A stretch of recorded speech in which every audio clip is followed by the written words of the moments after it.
Magandang araw po sa inyong lahat. Ako po si Faith Santiago ng Congress TV. Budget deliberations at impeachment. John Sumendro ang mga usapan ngayong araw sa Saturday News Forum sa Dapo, Quezon City. Dito binigyan diin ni Manila 6th District Representative Bienvenido Abante Jr. ang tungkulin ng mga mambabatas sa proseso ng budget.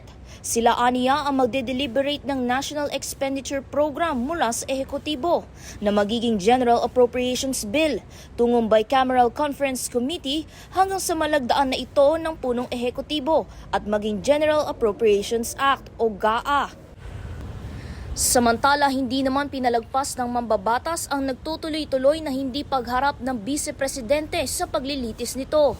Ayon sa kanya, isa itong mockery o pangiinsulto, hindi lang sa Kongreso at Konstitusyon, kundi sa taong bayan.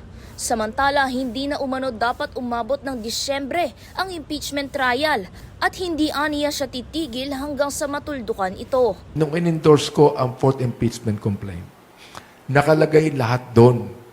Yung mga high crimes, yung mga threat, yung mga betrayal of public trust, lahat ng mga bagay na yan. Nakita ko maigi na merong punto ang impeachment na ito na dapat makita ng taong bayan kung bakit. At yan lang muna ang latest. Para sa iba pang mga updates, mangyaring tumutok lamang sa Congress TV Digital at iba pang Integrated State Media o ISM.